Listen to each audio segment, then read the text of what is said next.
Welcome to Not Entirely Unlike Tea with Christine Collins.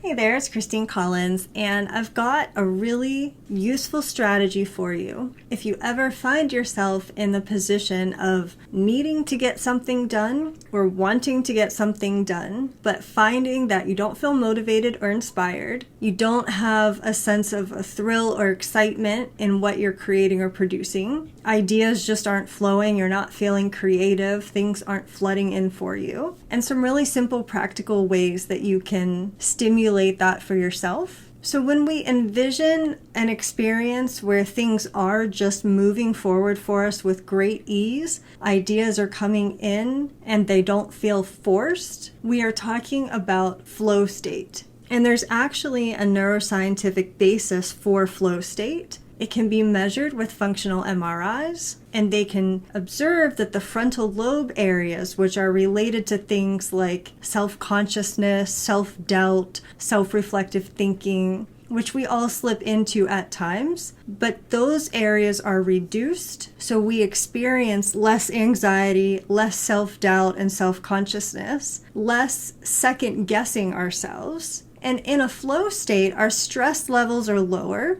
the stress hormones are lower. We have neurotransmitters coming in that are responsible for feeling calm and relaxed, but also inspired and energized. And in a flow state, time just kind of flies by. We just get so much done in a short span of time. We don't notice the time passing. We don't feel like we're working. There's a sense of ease and clarity, a sense of being in control of the project, but also flowing with the project. And it feels more like you are mastering the time instead of it mastering you. And there's also a greater sense of optimism and hope about what we're doing and the benefits and rewards that it will have. So the dopaminergic reward system that we experience when we have a surge of good feelings is activated. We're in a more positive mood and a more positive mindset. Things don't feel pointless and useless. We can see where they'll pay off. We can see where our work will funnel into something bigger and greater.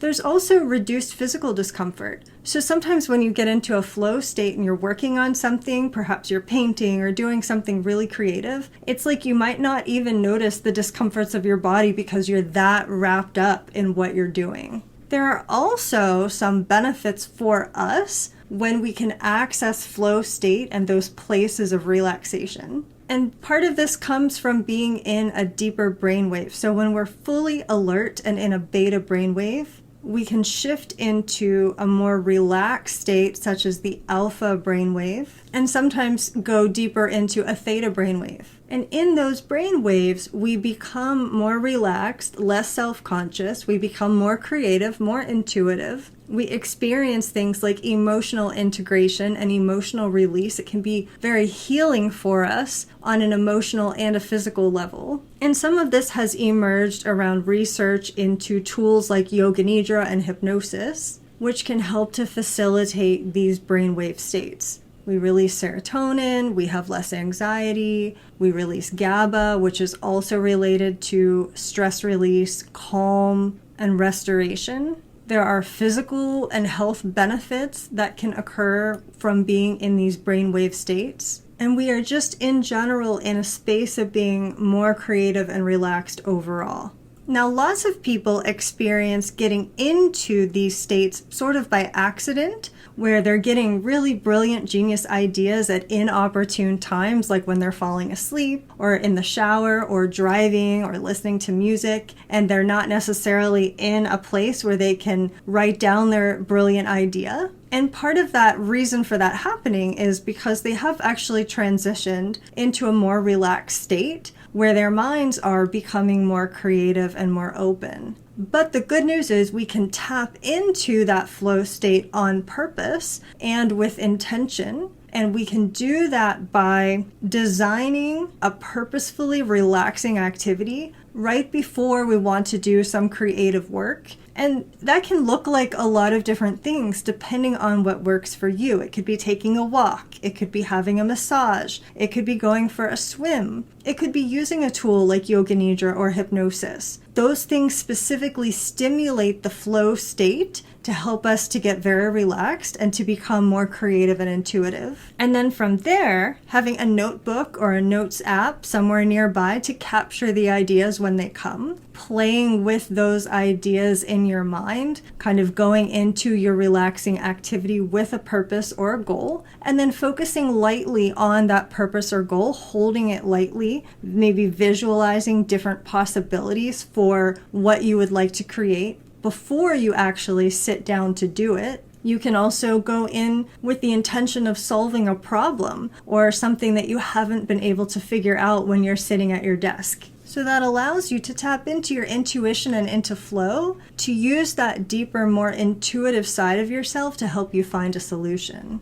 And often you'll get an insight that your logical mind on its own wouldn't have. Your subconscious mind loves to answer questions for you. And so when you pose a question and then allow the time and the space for your conscious mind to relax a little bit, it's much easier to access an answer. And often I have found, as have many of my clients and lots of other people that I know, that you will emerge from that session, that relaxation time, with something, whether it's a new solution that's more clear and direct, or it might be more subtle. It might be just like the next step for you to take or to help you to get started, where you can begin with the journey. It gives you a starting point that maybe you didn't have before. And when we are inspired and working in a flow state, so we're coming out of this experience of the relaxation that we've planned, and then we're moving into doing the creating. Often we're sitting down with ideas already. The ideas have begun to flood in from being in that deeper alpha or even theta brainwave during the hypnosis or the meditation or the swim or the walk or whatever it was that you were doing. And so by the time you go to sit down, the hardest part of the work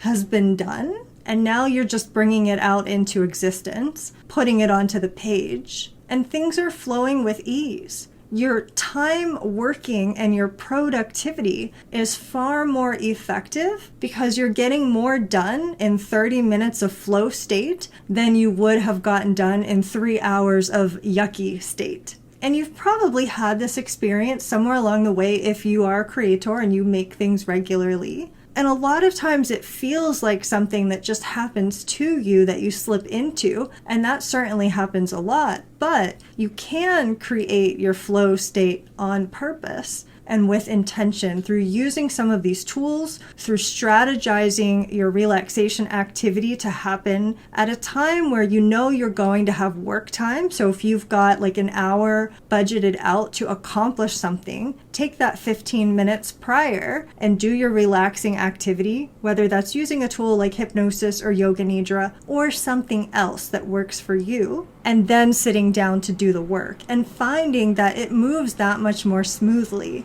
And of course, if you are interested in trying a little hypnosis to help you access this flow state, the majority of my work is oriented towards assisting you with that.